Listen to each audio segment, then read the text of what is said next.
Quiero saludarles en esta mañana o tarde, no sé, tarde.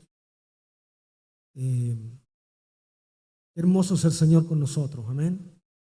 Como Él, estoy tan agradecido de que tener esta oportunidad de compartir con ustedes la palabra. Se me vienen tantas imágenes de gratitud al Señor, tantos momentos. La imagen de mi padre, tantas cosas que me llenan de gratitud. De gratitud al Señor porque por su gran misericordia y amor nos llamó. Y fíjese usted que el Evangelio, por supuesto que es para todos, pero no todos atienden al llamado. No todos tomen esa decisión de escuchar ese llamado. Y nosotros, y siempre que me ha tocado entregar la palabra, como parto diciendo, ¿y nosotros quiénes somos en realidad? Pero el Señor nos llamó a nosotros para mostrar su gloria, para mostrar su reino en esta tierra. Y ha sido un momento tan lindo de poder despojarnos de todas esas cosas que están a veces en nuestra mente revoloteando y poder conectarnos en la adoración y comenzar a sentir esa conexión de cuerpo. Cuando Cristo es el centro y el Espíritu nos une en una sola idea, en un solo sentir de adoración. Y eso es un momento importante, un momento glorioso. Es la palabra del Señor. Él quiere hablarnos a nosotros. Él quiere entregarnos algo. Y siempre que el Señor nos entrega algo, hermano, es tan grande, tan lindo el Señor, que nos entrega algo que está conectado con el momento que vivimos.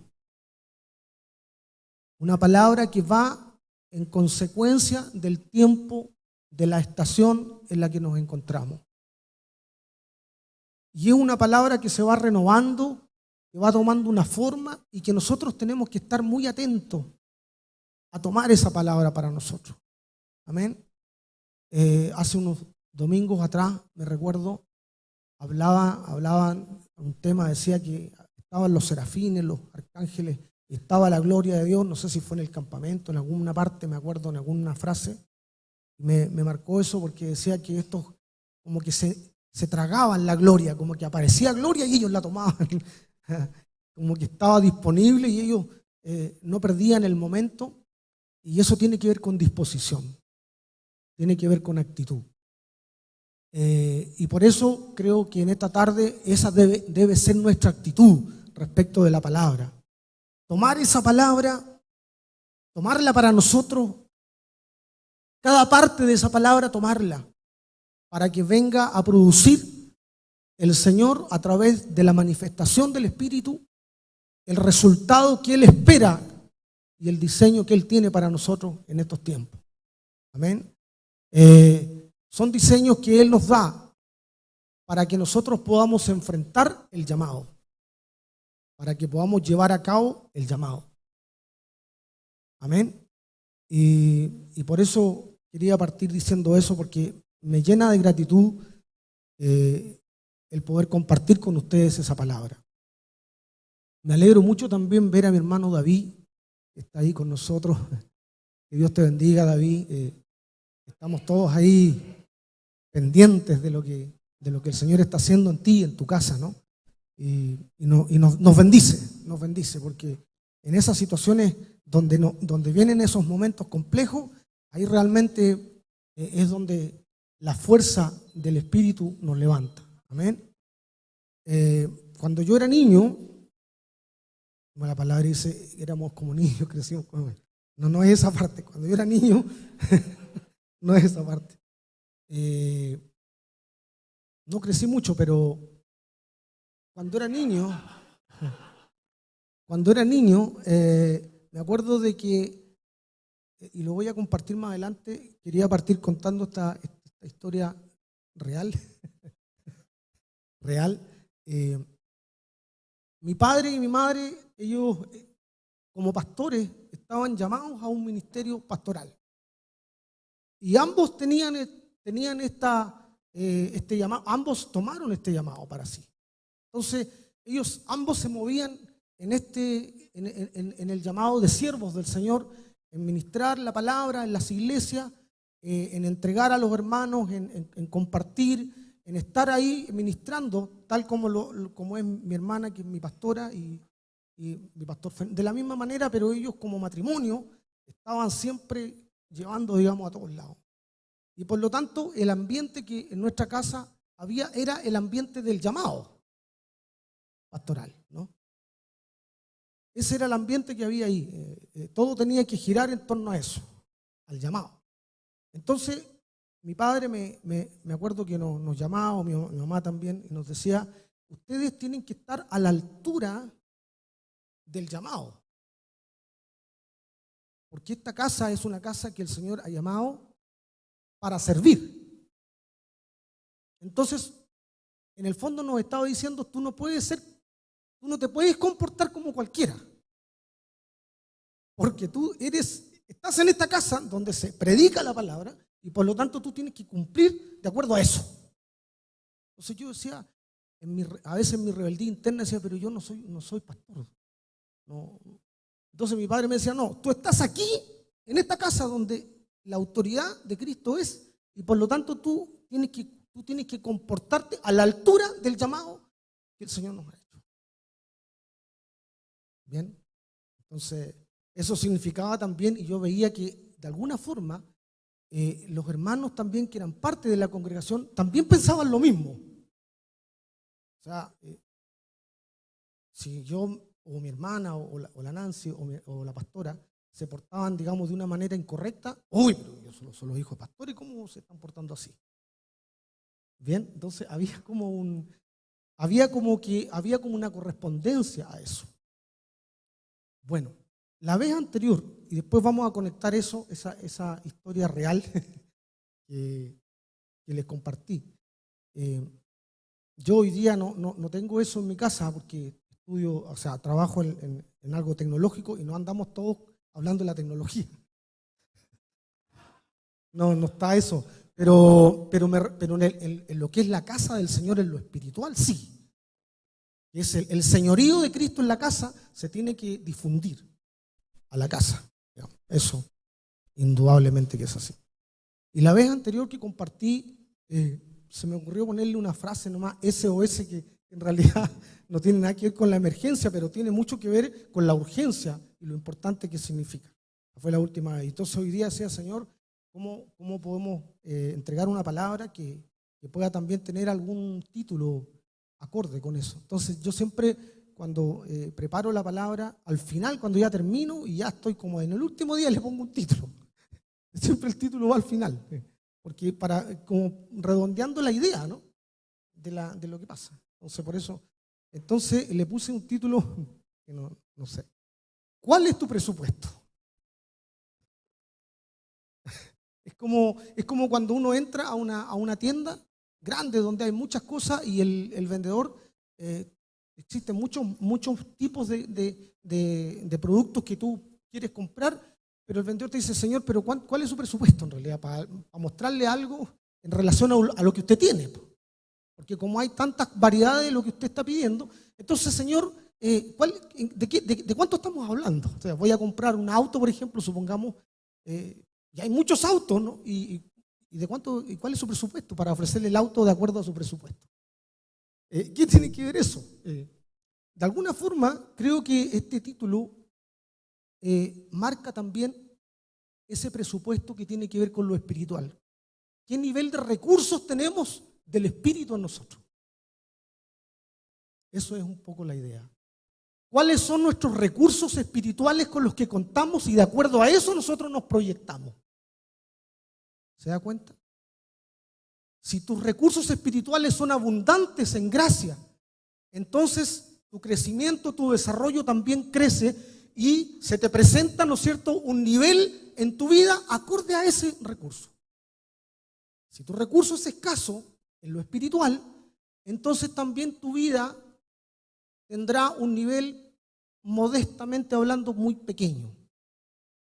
Entonces por eso el Señor nos pregunta, o dentro de nosotros nos preguntamos a nosotros hoy día, ¿cuál es nuestro presupuesto? ¿Ya? Y me pareció correcto el título, me pareció muy correcto. Y en Efesios, el capítulo 4, el versículo 1 dice, por lo tanto, yo, una de las versiones, prisionero por servir al Señor, les suplico que lleven una vida digna del llamado que han recibido de Dios, porque en verdad han sido llamados. Amén. Amén. Hay más versículos que vamos a ir leyendo. También hay una frase que es verdad, es muy verdadera, que dice nuestra pastora: ustedes la escuchan 45 minutos a ella, a mí me escuchan 40 entonces, o 30 quizás. Pero vamos a tratar también de respetar aquello, ¿no? Y este capítulo 4, verso 1, parte, ¿no es cierto?, diciendo por lo tanto. Me gusta mucho compartir la palabra así como viendo frase a frase, como palabra a palabra, y me gusta, creo que ahí está la riqueza que el Señor ha ido entregando. Entonces aparece aquí el apóstol hablando, diciendo por lo tanto, ¿no? Entonces yo, tomando esa frase, digo, esa frase por lo tanto que dice el apóstol, es como que ustedes saben que las cartas en realidad se escribieron como se escriben las cartas, ¿no? Las cartas no se escriben con capítulos. No hay capítulos, no hay versículos. Usted, cuando los que tenemos un poquito más de edad, cuando escribíamos una carta antes, ¿no es cierto?, ya sea una carta personal, algún familiar o alguna, escribíamos, ahora se usa el correo. Pero cuando usted manda un correo hoy día, un email, no lo separa normalmente en capítulos y versículos, ¿no? Sino que hay una conexión, hay un todo, hay una continuidad de principio a fin. Entonces el apóstol, cuando viene a hablarnos en el capítulo 4, en realidad lo que quiere decir es que así como he venido diciendo, así como lo que ya se ha establecido, de acuerdo a lo que ya he compartido con ustedes, o sea, en ese contexto, en ese escenario, en esa posición, yo voy a entregar lo siguiente. Entonces yo digo, de acuerdo a lo que el Señor ha venido mostrándonos también a nosotros, humildemente, muy lejano del apóstol, pero así como el Señor nos ha venido hablando a nosotros como iglesia, de acuerdo a lo que hemos visto nosotros, de acuerdo a los niveles de revelación que Él nos ha entregado en las palabras, en el campamento, en la iglesia, los domingos, en los discipulados, de acuerdo a eso, entonces el Señor tiene una palabra. Bien, hay un contexto hacia atrás. No es que nazca hoy día algo que viene como de manera improvisada y que aparece como de repente, no, sino que hay una conexión, porque el Señor, sabemos que es un Señor que mira de una manera transversal, ¿no? Que hay una conexión incluso en lo sanguíneo. Él nos mira no como el hoy, sino que nuestra sangre también. Entonces hay una mirada completa de lo que está pasando. Entonces, en ese contexto también hoy día la palabra está establecida en base a lo que el Señor nos ha venido mostrando como iglesia, que son palabras tan importantes, tan exactas de lo que estamos viviendo. Entonces hemos visto cómo el Señor ha ido tratando, mostrándonos elementos del tabernáculo, llevándonos a situaciones que no habíamos, yo, y lo quiero decir con mucha gratitud, nunca se me habían venido, nunca las había pensado, no se me habían sido mostradas. ¿Y cómo no voy a estar contento y agradecido del Señor por todas esas cosas que el Señor nos ha ido entregando durante este tiempo? Cada símbolo, cada señal espiritual, cada diseño, cada elemento del tabernáculo, una connotación práctica en nuestra vida. Aleluya. Algo tremendo, algo tan valioso, tan profundo.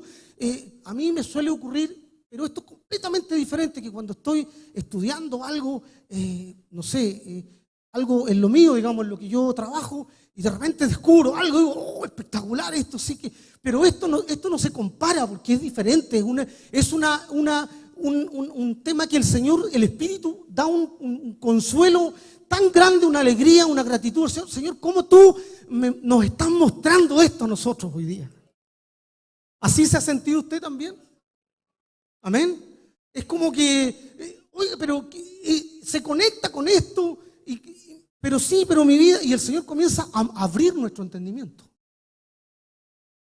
Y en el último tiempo en el campamento, el subconsciente, o sea, el Señor nos está estudiando, lo está mostrando psicología espiritual, no sé, por llamarlo de alguna manera, dándonos a entender, digamos, cómo nuestras reacciones están conectadas con eventos del pasado que asoman en ese iceberg, ¿no?, que está hundido, que es la parte del subconsciente, en donde de repente frente a determinadas situaciones de la vida nos comportamos de una manera tal que pudiera ser disfuncional, como decía Cevita, que no está acá, o funcional, decía. Entonces el Señor ha ido también como metiéndose en nosotros a grados muy profundos, porque está ordenando los componentes de nuestra vida. Entonces es tremendo porque en ese mismo contexto yo quiero recordar un poco lo que pasó muy rápidamente en el campamento, ese día que estábamos hablando de las cosas disfuncionales y funcionales, y yo sentí que tenía que también dar testimonio de eso, y pasé, me acuerdo, con mis hijos, y también fue algo muy, muy grande del Señor. Muy grande, porque me hizo recordar cosas que trajo a mi memoria, pero no con resentimiento, no con un revanchismo, decir, mira, en realidad yo soy así porque, bueno, mira cómo eres tú, pues, mamá. O sea, así soy yo. O sea, como responsabilizando a nuestros antepasados de una situación, cuando en realidad el mensaje no tiene que ver con eso, sino que tiene que ver con descubrir esas áreas para que el Señor borre de nuestra memoria y reemplace y escriba. Fíjese que la palabra que hoy día se estaba hablando, en algún momento la leyó nuestro hermano Daniel, me parece, dice que el Señor escribe en nuestra mente. Bien, entonces es como que el disco duro tiene sectores dañados y no son reparados, sino que son reemplazados por nuevos. Entonces el Señor viene hablándonos de una manera realmente brillante a nuestra vida. Entonces el apóstol, yo me lo imagino, él dice lo mismo, o sea, ¿cómo yo voy a hablar de esta palabra, Señor? El apóstol dice, yo aquí, por lo tanto, de esta forma, entonces yo diría, por lo tanto, de acuerdo a eso, lo que estamos viviendo en este minuto, lo que estamos viendo como iglesia, ¿no es cierto? De acuerdo a eso, es la palabra que hoy día también el Señor va a entregar a nuestra vida. Y por eso el apóstol dice, prisionero por servir al Señor. Entonces yo decía, ¿por qué coloca la palabra prisionero? Es cierto, porque él estaba preso, va a decir alguno, ¿no? Sí, por supuesto, él estaba preso. Y me imagino, no alcancé a buscar, pero por ahí recuerdo en mente cómo eran las cárceles en ese minuto, quizás cómo serían, ¿no? Lugares muy oscuros, con poca luz, lóbregos, me lo imaginaba, no lo sé. Pero hubiese sido interesante un poco tener la idea de que en realidad prisionero por servir al Señor está hablándonos de una posición en la que se encontraba no solamente en lo físico, no solamente en el contexto temporal, sino que también en el contexto espiritual, en el sentido de dueño, de él ser, de que su dueño sea el Señor. Preso en el Señor, pero lo hace en un sentido de gratitud, lo hace porque se siente honrado. O sea, de alguna forma yo creo que lo que está diciendo el apóstol es que, Señor, estoy tan agradecido, hermanos queridos, a los que le iba a entregar el mensaje, de poder de alguna manera tener un grado de sufrimiento, porque eso me hace digno en algo siquiera, en un poquito. ¿Okay? O sea, estoy prisionero y me siento honrado por eso, porque estoy cumpliendo ¿qué? Tu llamado, el llamado. Entonces yo decía, Señor, ¿cuál es nuestra posición hoy día como iglesia?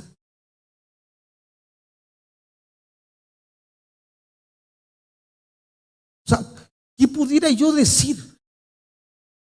¿Qué pudiera yo manifestar y decir como el apóstol, preso en el Señor? Y me alegro y me gozo en eso. Y qué contradicción más grande, porque el apóstol está escribiendo una palabra tremendamente de libertad en una cárcel. Entonces el Señor hace cosas completamente, y eso siempre lo hemos visto, que su manifestación es completamente distinta a lo que hace la persona. ¿Usted a quién pondría a difundir una palabra que quiere que llegue a todo el mundo? No a una persona que está presa. Pondría, no sé, a una persona que tiene contacto en las redes sociales, que lo siguen miles de seguidores, que cuando él habla todos saben en el mundo. No, el Señor toma a alguien que está preso. Porque en realidad, ¿se acuerdan ustedes a Abraham también cuando compra, lo conversaban, lo entregaban en la palabra, y él no quiere que haya ningún antecedente del Señor en donde pudiera haber algún cejo de algo, de alguna condición humana que se colocó para poder entregar un mensaje, una palabra, una bendición. O sea, que no haya nada. Por favor, Elías, échale agua, no quiero que haya, échale más agua al sacrificio. Échale, que no haya ninguna. No, es que mira, es que estaba muy seco. Y por eso, como había sol, prendió. No, échale agua. Entonces, queremos entregar una palabra de libertad a la iglesia. Preso. Está preso el apóstol. Entonces, es como es tan grande lo que hace el Señor en nosotros y en la vida de Pablo, que él se siente muy honrado. ¿Qué posición tenemos nosotros también hoy día? ¿Cuál es nuestra posición? Él se siente honrado porque dice que, de hecho, en el capítulo 3, en el verso 1, dice, ya venía diciendo esto. Dice, por esta razón yo, Pablo, que estoy en la cárcel por causa de Cristo Jesús. ¿Ya? Es decir, por buscar el bien de ustedes. Y en el capítulo 6, en el 20 también dice, Dios me ha enviado como su representante para predicar este mensaje. Y precisamente por eso ahora estoy preso. O sea, qué alegría para mí estar preso. Qué contento. Entonces la pregunta sería, ¿nosotros cómo nos encontramos en gratitud al Señor cuando nos pasan situaciones complicadas? Y yo he visto, y me bendice muchos de ustedes, muchos hermanos, que cuando pasan esas situaciones, glorifican al Señor. Y viene ocurriendo también en nuestra iglesia, en nuestros hermanos. Porque están pasando por situaciones difíciles y en esa situación glorifican al Señor. Amén. Y ustedes también lo hacen. También lo estamos haciendo nosotros. En una situación tan difícil como la que está viviendo, usted levanta sus manos y agradece al Señor. Y nos bendice cuando lo hace. Cuando no tiene nada.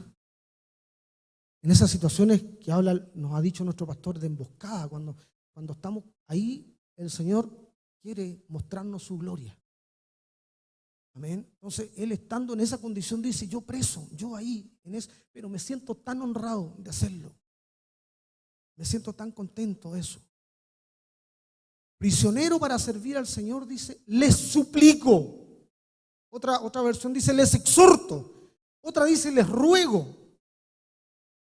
Entonces, es como que el apóstol es como cuando uno quiere decir algo tan importante que le pone un énfasis distinto. O sea, no es como que yo voy a comunicar cualquier cosa, sino que por favor atiendan lo que yo les voy a decir. Es súper importante que lo entiendan, es súper importante que asimilen esta palabra. Es fundamental que la conozcan. Es imperativo, incluso es exigible. Tiene un matiz de exigencia. O sea, es una súplica, un ruego, un por favor, una entrega, una oración por ellos. Quiero que por favor lo que voy a comentarles, lo que les voy a decir que no es mío, es del Señor, es muy importante para ustedes. Pero muy importante. Entonces uno cuando lo pasa, lo lee, como que no se detiene a entender lo que está pasando en ese minuto. El apóstol está escribiendo en una cárcel. Él está lleno de la presencia del Señor, está viendo su posición, se siente agradecido por estar ahí, se siente contento, pero dice, quiero que los hermanos por favor entiendan la importancia de esta palabra. Deténganse porque es importante. No es cualquier palabra, es una palabra fundamental. Y es una palabra que les va a traer consuelo, porque yo veía la raíz de la palabra exhortar. Y dentro de las definiciones hay una parte que dice consolación, amonestar, O sea, animar, exhortar, exigir. Entonces tiene que ver con algo muy importante. Entonces yo digo, la palabra que hoy el Señor trae para nosotros, detengámonos a escucharla. Porque es importante. Porque el Señor quiere entregarnos una palabra importante en este tiempo, ahora, para nosotros. Porque la vamos a necesitar. Porque es para nuestra consolación también. Es para nuestro crecimiento. Es para nuestro desarrollo. Entonces, por favor, os ruego, os exhorto, me detengo. Después de manifestar dónde estoy, cuál es mi posición, en qué posición yo me encuentro, desde ahí les digo, por favor, lo que viene a continuación es muy... ¿Y cuál es esa palabra? ¿Cuál es esa palabra que quiere enfatizar tanto el apóstol Pablo? ¿Qué es lo que en realidad quiere decirnos el Señor hoy día? Y de esta palabra ya nos han hablado. Que lleven una vida digna, dice. De manera digna. Como es digno. Entonces ahí se conecta la historia real del principio que les conté, cuando mi padre me decía, tú te tienes que comportar de acuerdo al llamado de esta casa. Y yo siempre, así que anda tomando tu guitarrita nomás y ándate a la escuela dominical temprano porque tienes que tocar hoy día. Tienes que comportarte de acuerdo. Aquí tú estás con tu padre y aquí tú, este es el ministerio del Señor y toda la casa sirve.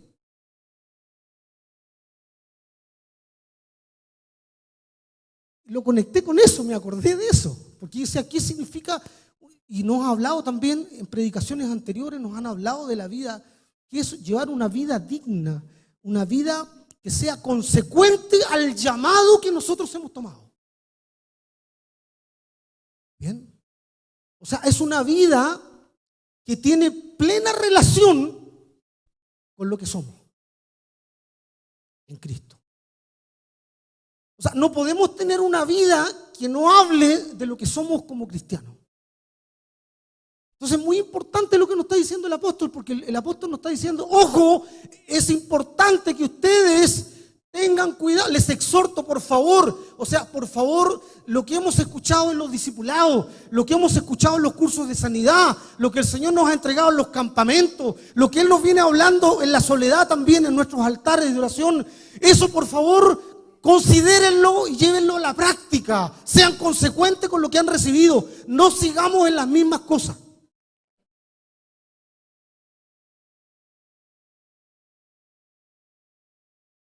Avancemos. O sea, no tomemos esa palabra y seamos de acuerdo a lo que, si ya el Señor nos mostró cuál era la manera, ya el Señor nos mostró cómo teníamos que hacerlo.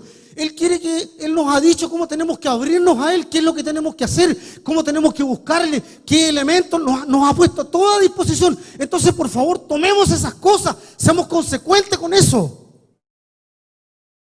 No sigamos en lo de siempre. Compórtense apropiadamente, esa también es una frase que mi padre dice. Tienen que portarse, y yo era un poco, no tan desordenado como mi hermana, pero era un poco más. Trataba de. Yo hacía un esfuerzo, César, hacía un esfuerzo porque había algo, una rebeldía dentro.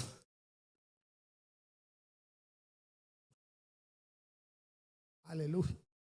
Esa posición. ¿Y sabe qué? ¿Por qué tenemos que esa vida, digamos, ese comportamiento, ese carácter? Porque tiene mucha importancia, porque tenemos que ser conscientes de ese llamado y ponernos a la altura del que hace el llamado.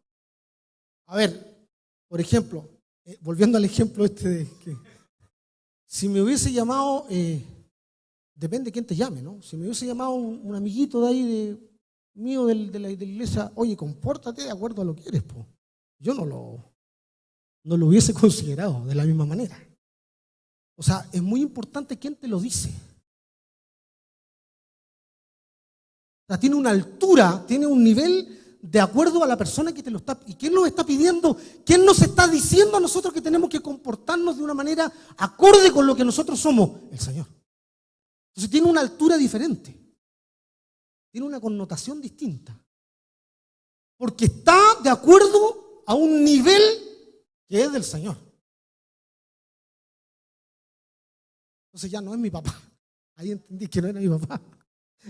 Era el Señor quien nos está diciendo que nosotros tenemos que estar de acuerdo a eso. O sea, tiene que ver con una conducta y responde justamente al que nos llamó. Debe alcanzar esa altura. Y es una conducta que tiene dos elementos, dos grandes definiciones, no sé si definiciones o alcances, diría yo. Me gusta la palabra alcance porque nos muestra hasta dónde tenemos que llegar. Como que nos muestra. Entonces, esta tiene que ver con el alcance. O sea, nuestro comportamiento, uno como iglesia, como cuerpo. Nuestro comportamiento como en el contexto de nuestro país, por ejemplo. En el contexto del mundo, la iglesia, el comportamiento de la iglesia tiene que estar a la altura del llamado del Señor en estos tiempos. Como conducta de iglesia, pero también como conducta individual. Dos cosas. O sea, yo tengo una conducta dentro del cuerpo porque el cuerpo se muestra al mundo de una manera que el Señor quiere que sea compatible y consecuente con el llamado, pero también hay un llamado individual al que yo me tengo que comportar.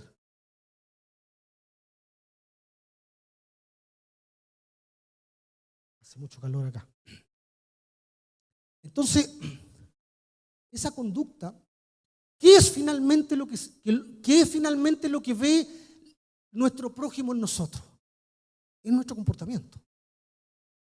Si al final, hermanos, yo no estoy en contra y al contrario, me gusta que hablemos, que digamos, pero que nuestra predicación no se traduzca en comportamiento, en testimonio, entonces no, como que no hay validez, ¿no? ¿Se ha dado cuenta que la iglesia cristiana evangélica muchas veces en Chile también como que no tiene mucha autoridad? ¿No es cierto? Como que a veces, entonces quizás nuestra conducta como iglesia no es la que realmente nos está pidiendo el Señor acá. Bien. Pero nuestra conducta individual, respecto, que al final el mundo, ¿cómo nos ve? O sea, nuestra conducta habla de que somos del Señor. Sería otra manera de plantearlo. Usted donde está, en el lugar donde se encuentra, en el trabajo, en el lugar donde el Señor, en la casa, en donde quiera que se encuentra, su conducta habla de esto. ¿Es consecuente con esto? ¿Con el llamado que usted atendió?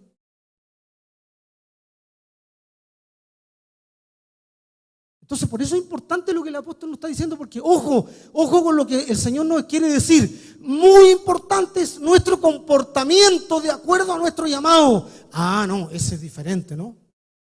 Ese es distinto. La conducta habla mucho más. La conducta, el testimonio. El reino del Señor impregnado en nosotros a través de una vivencia íntima del Espíritu, mostrando y reflejando la gloria del Señor en consecuencia con eso. Permiso, de tomar un poquito de agua.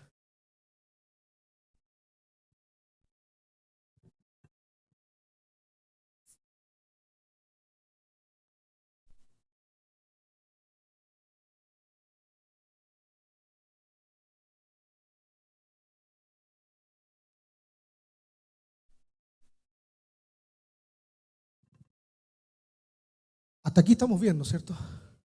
Amén. Ok. ¿Cuántos minutos quedan? Estamos mal. Íbamos bien, estamos mal. Estamos mal. Ay, Señor. Entonces, hablaba yo de la conducta, pero ¿respecto de qué? Porque este es un llamado. Dice, les suplico, prisioneros, les suplico, les exhorto a una vida digna ¿de qué? Del llamado.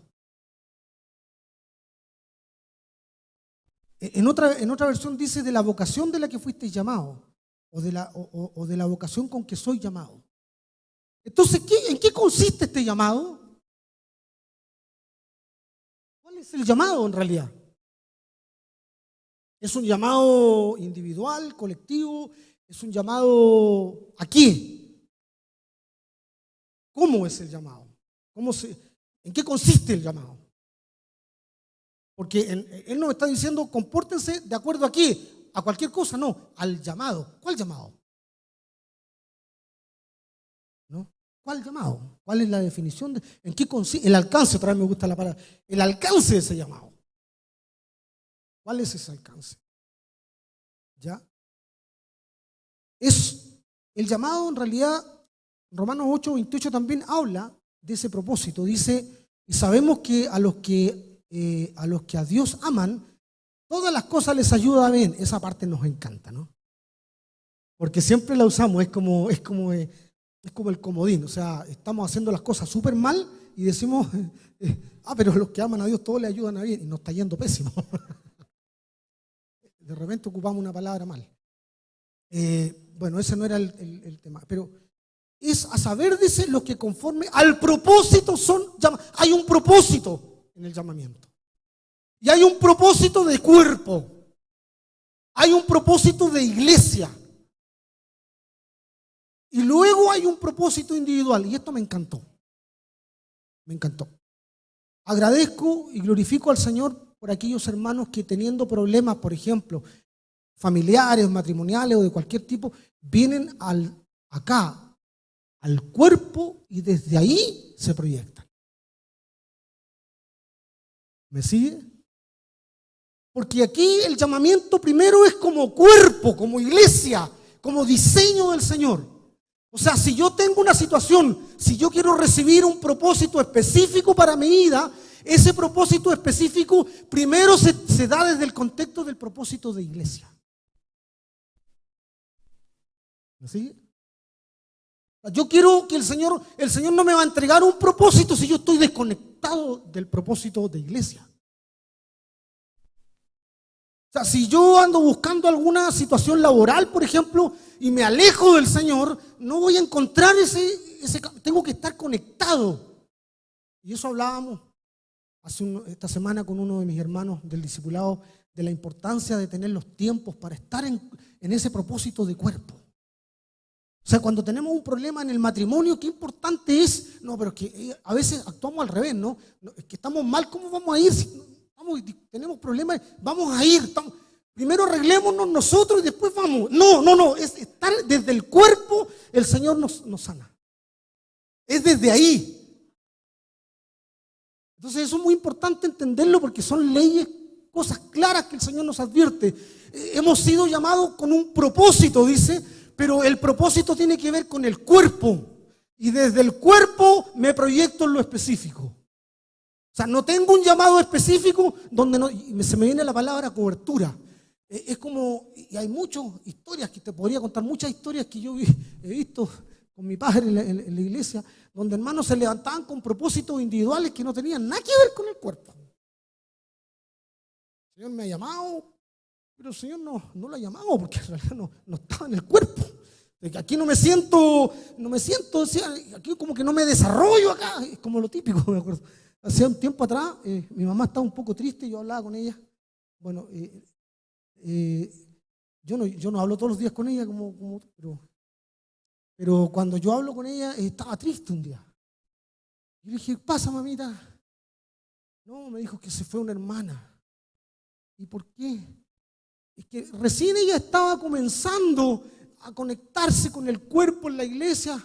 Recién ella estaba tomando sus primeros pasos y de repente como que ella recibió un llamado del Señor porque tiene que en otro lugar, porque ahora ella va a tener una iglesia distinta.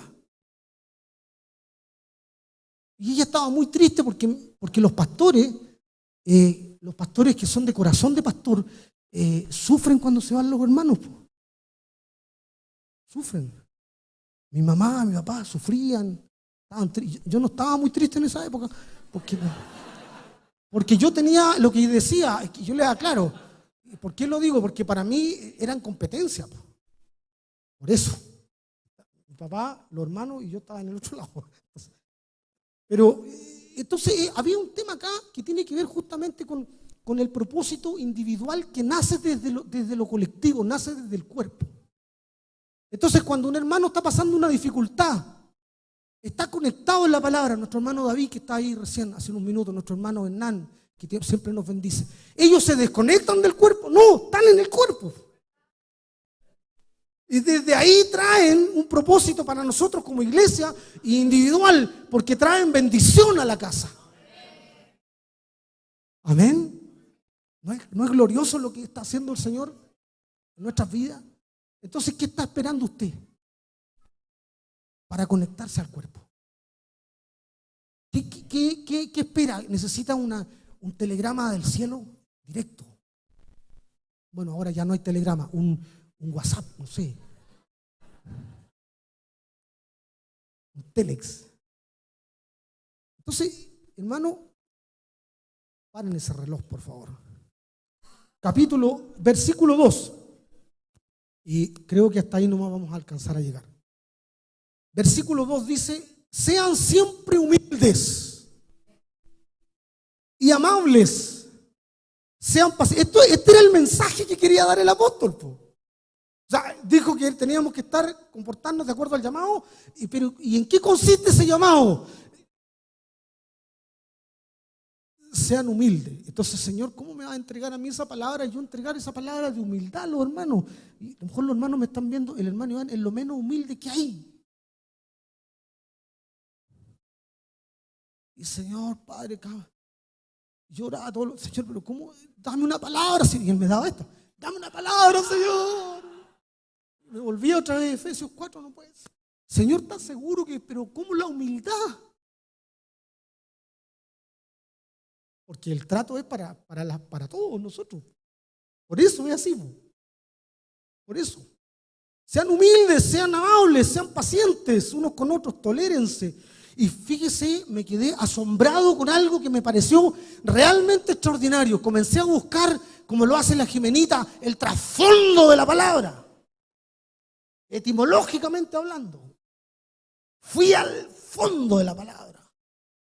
Busqué, humildad, y dije, voy a buscar dónde y cuántas veces aparece la palabra humildad en la Biblia. Y un montón de listas. Oh, Dios mío, Señor. Pero la raíz, ¿y sabe qué? La raíz de esta palabra de humildad, que es la tapeinofrusone, no sé, algo por ahí, 50:12 del Strong, no la encontré en el Antiguo Testamento. ¿Cómo? Pero sí estaba la palabra humildad en el Antiguo en muchas ocasiones, pero aparecía solamente en el Nuevo Testamento. ¿Sabe qué entendí?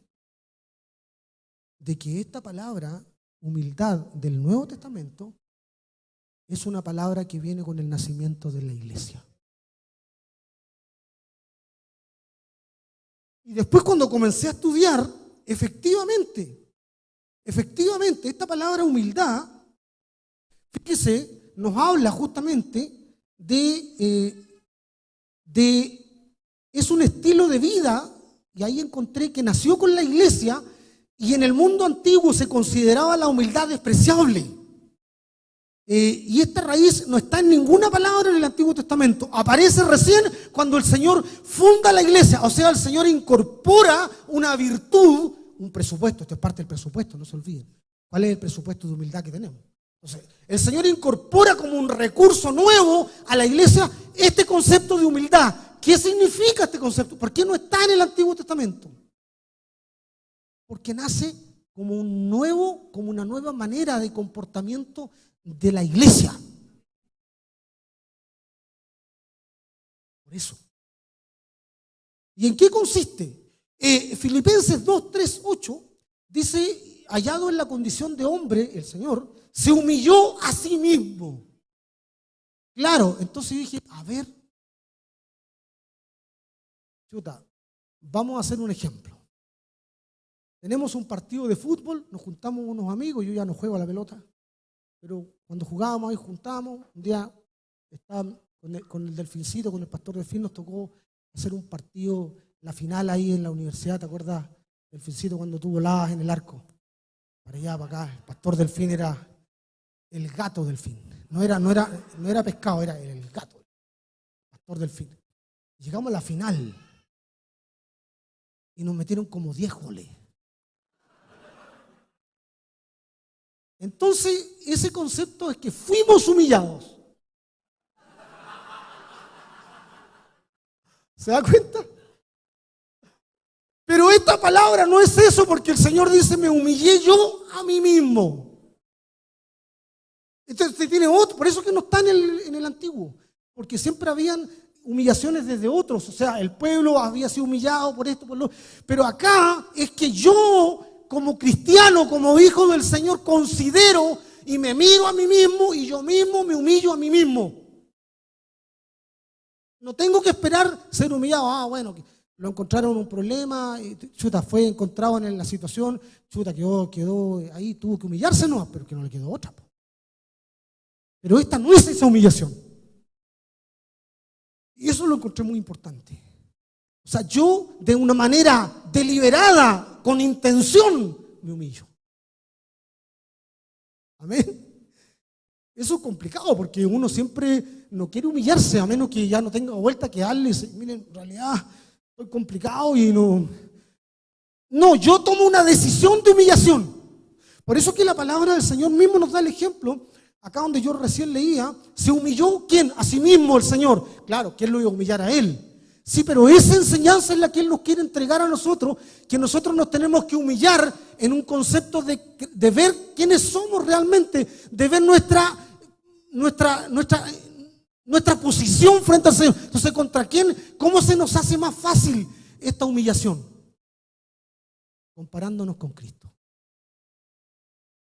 O sea, si yo miro a Cristo al lado mío, porque por ahí me puedo comparar con algún hermano y por ahí a lo mejor no estoy tan alejado. Puede ser en una de esas. Entonces uno se tiende como a comparar con los que le conviene. ¿Sabes? No, yo soy mucho más humilde que el otro. Pero o sea, aquí este concepto de yo me tengo que comparar con el varón perfecto. O sea, ¿cómo estoy frente a Cristo? Es Cristo el que revela nuestra vida, nuestro nivel de humildad. Su gloria es tan grande, tan eterna, tan sublime, que yo soy quien me humillo. Ese es el concepto. ¿Ah? Es como que usted lo invitan, ¿no es cierto? En alguna medida, o sea, supongamos que usted lo están invitando a hablar de algo que usted más o menos maneja, pero llega el experto mundial ahí y usted lo ve que está sentado ahí. Y usted dice, no, pero él, ¿cómo se siente usted? Una cosa así, o sea, el Señor es tan grande, tan maravilloso, que ¿quién soy yo? O sea, hay alguna cosa, y eso tiene que ver con otro concepto. Mire, supongamos otro ejemplo. Supongamos que yo tengo muchos bienes, tengo mucha riqueza, una persona que tiene muchos recursos económicos. Tiene los elementos.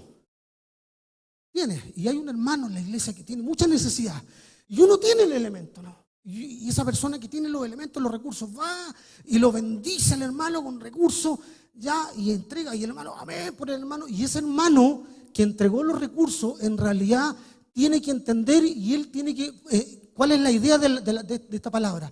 O sea, no hay nada en mí que te haya bendecido, nada. Ese es el concepto. Sí, pero que era mío el recurso. No, eso no es lo que bendijo. Eso no es lo que te bendijo. Es que tú fuiste, sí, me usó el Señor, pero el que te bendijo fue el Señor, no fui yo. Ahí como que lo entendí. Dije, o sea, hay algo en nosotros. Sí, he sido estudiado, tengo una capacidad. Por eso que me gusta mucho una frase que alguien una vez usó acá, el ocultamiento, no el ocultismo. El ocultamiento. O sea, nosotros no hay, eso significa el humilde. No quiero que nada de lo mío, Señor, se meta entre medio ahí como diciendo, no, mira, es que gracias a esto, ¿no es cierto? De acuerdo a esto, que es tantos años que yo he estado en esto y por lo tanto tuve que llegar yo a resolverlo porque yo. No es así. O sea, nada. Ese es el concepto. Por eso es que era tan despreciable este concepto en el antiguo mundo. Porque era una persona que se consideraba nada. Es un grado de humillación que el Señor vivió, que el Señor Jesucristo vivió, porque Él se humilló a ese nivel. O sea, teniéndolo todo, se despojó de todo. Es como un traje. Entonces yo me saco un traje y me pongo este traje de humildad. Ay, Señor, nació con la iglesia. Entonces yo soy consciente, para cerrar, soy consciente de mi propia indignidad. Eso significa que tengo una absoluta dependencia del Señor. Una persona que tiene la absoluta dependencia del Señor, entonces no le cuesta ser humilde.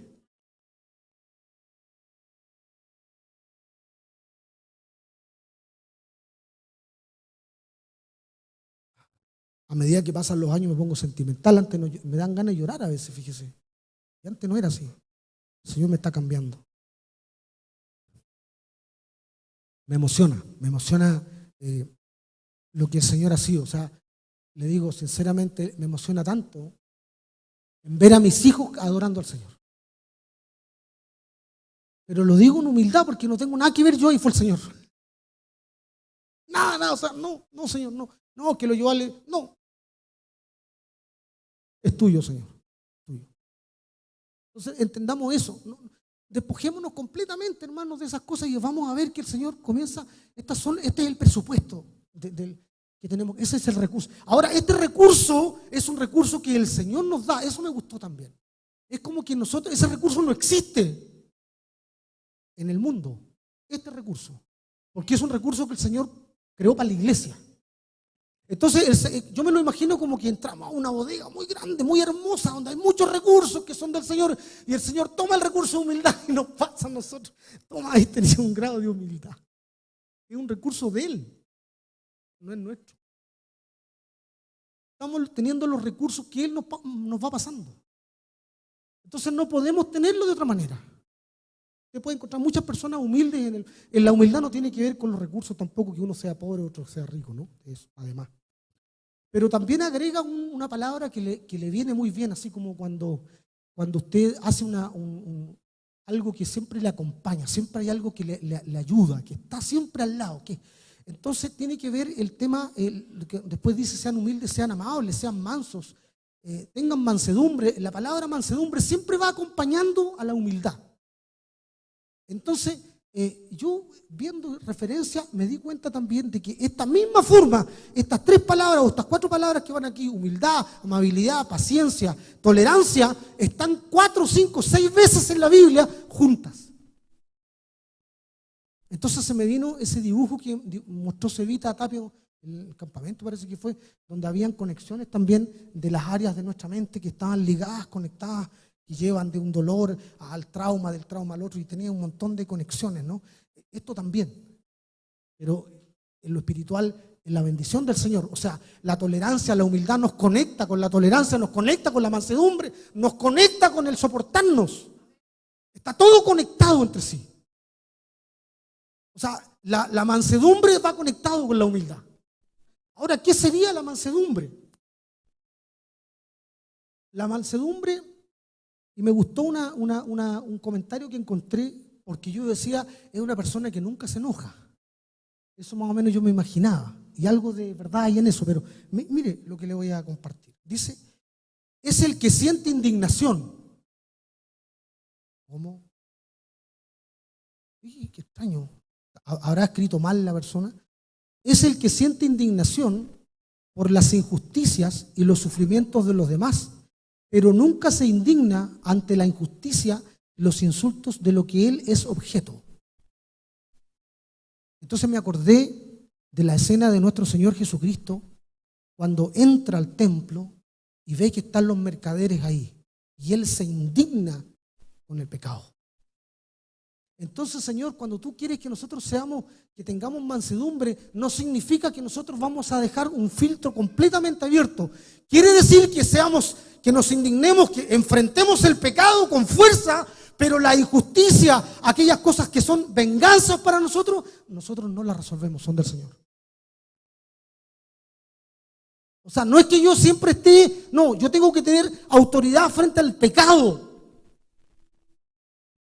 Pero en lo que respecta a mi vida, y hay una palabra que también me parece que fue una vez que la usó la Jimenita, que me gustó mucho y se me quedó grabada, ser inofendible. Un poco tiene que ver con eso el tema de la mansedumbre. Ahora, la mansedumbre, fíjense ustedes, de que también es un tema que viene del Espíritu.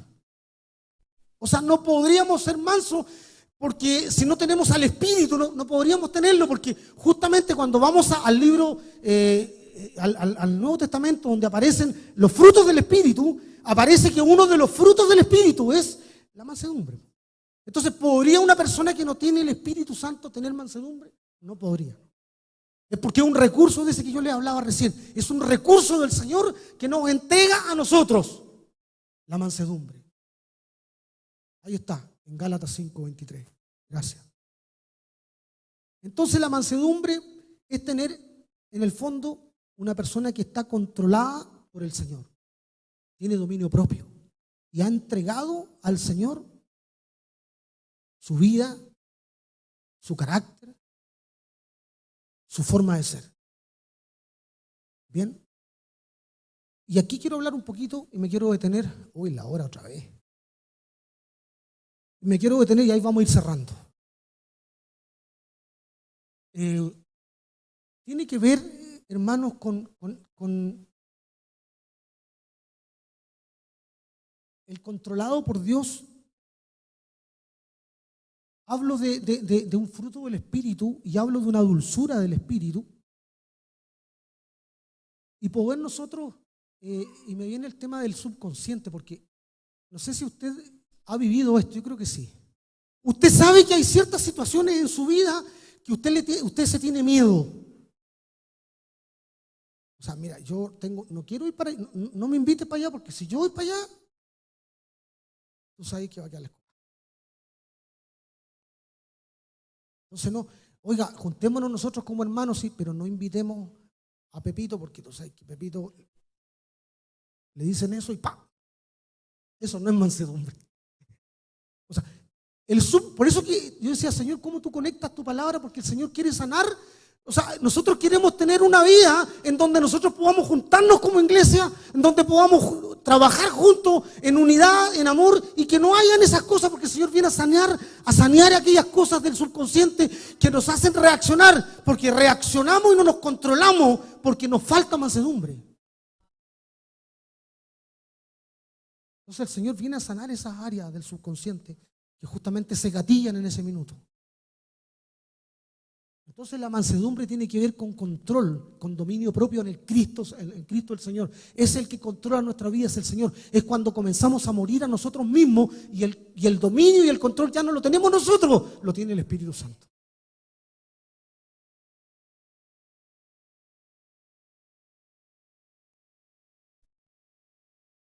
Y cierro con ya he dicho como 3 veces cierro.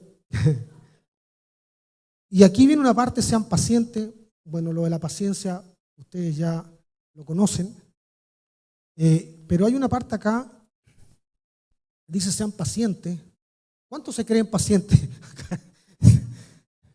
No sé si a usted le pasa con el tema de la paciencia, y esta paciencia de la que se menciona acá también es un fruto del Espíritu. También está en Gálatas 5:22. Y es el resultado de un encuentro personal con el Señor. ¿Ya? Es la paciencia, pero es una paciencia que yo tengo que tener con mi hermano.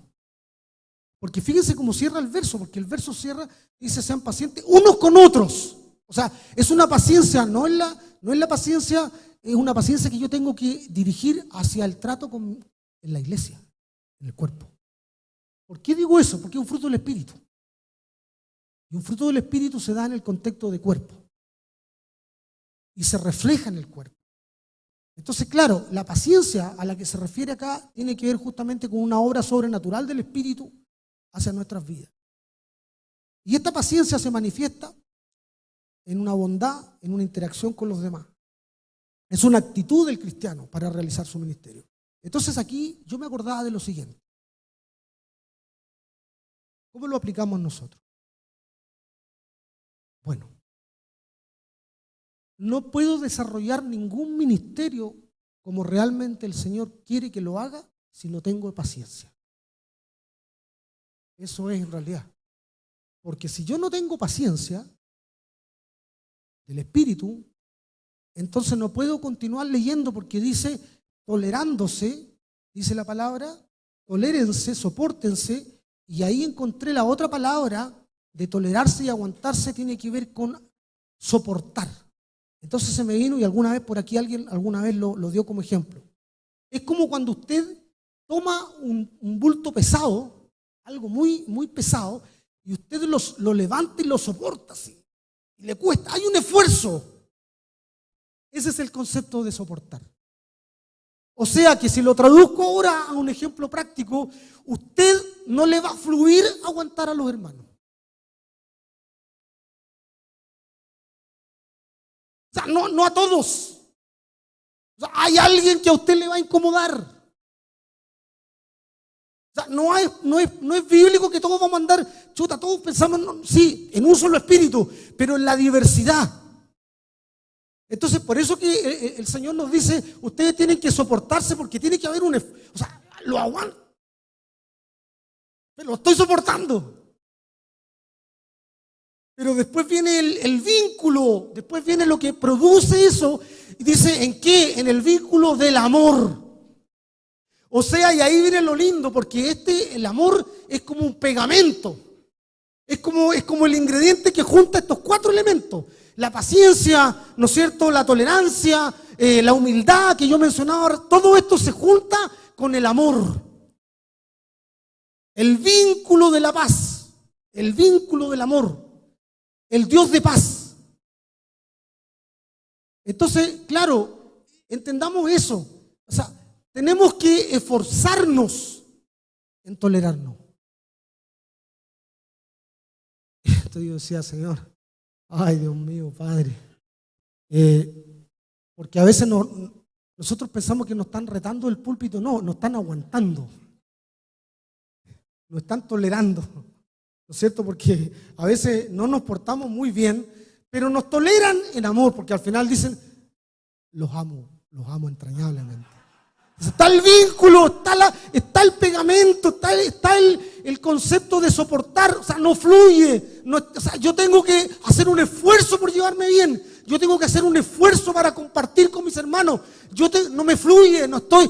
Por ahí conversábamos con un hermano en la semana, chuta, él me compartía, me bendecía, decía, bueno, hay cosas que yo a veces no encuentro acá en la iglesia. Claro, porque tiene que haber un esfuerzo. Porque hay cosas que a veces no encontramos acá en la iglesia, las buscamos en otra parte porque a nuestra vista y está bien, a veces no las vemos acá, pero tenemos que esforzarnos para verlas. Que hay ciertas cosas que yo hago en mi trabajo, yo que tengo mi ambiente allá y allá disfruto con algunas cosas que no las puedo hacer acá. No, el Señor quiere que nosotros lo hagamos en el cuerpo y por lo tanto tenemos que esforzarnos para poder soportarnos unos a otros en amor.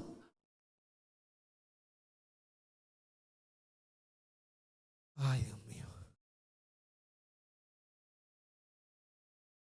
O sea, no viene, nosotros usamos un concepto en lo técnico y le decimos, no viene por default. Cuando se habla del concepto no viene por default, tiene que ver, no viene del fabricante. Entonces, claro, el tema, estos conceptos no vienen en nuestra naturaleza. No vienen de nacimiento, no es que nacimos con paciencia, no es que nacemos con humildad. No, sino que se van construyendo en nosotros a través de la obra milagrosa del Espíritu. ¿Se da cuenta lo lindo que es el Señor? O sea, nos comienza a preparar para que nosotros actuemos. ¿Cómo?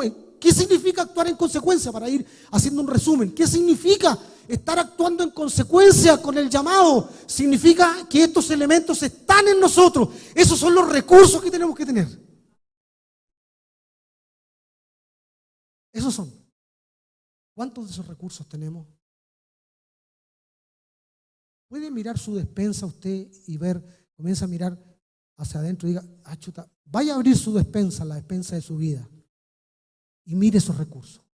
¿Los tiene? Entonces le pregunto, ¿cuál es su presupuesto? ¿Cuál es su presupuesto? ¿Qué es lo que le podemos ofrecer a usted? ¿En base a qué?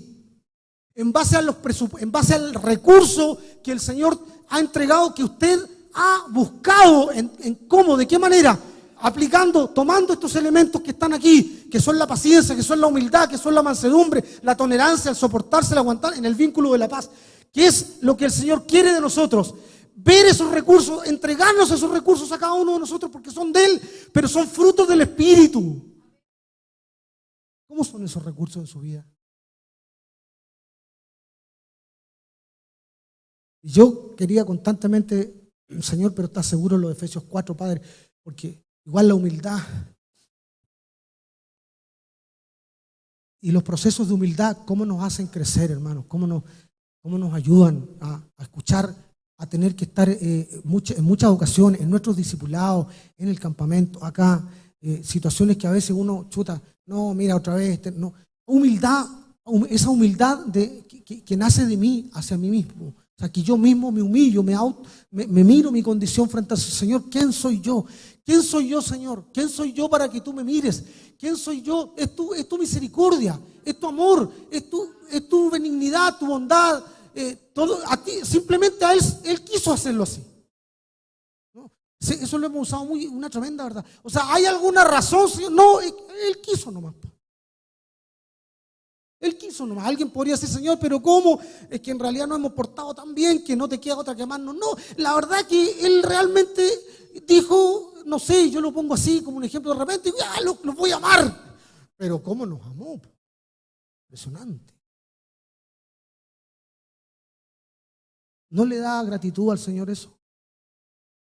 ¿Quiere tener esos recursos? ¿Quiere que crezcan esos recursos en su vida? Tiene que ver con el comportamiento, tiene que ver con la búsqueda, tiene que ver con el prepararlo.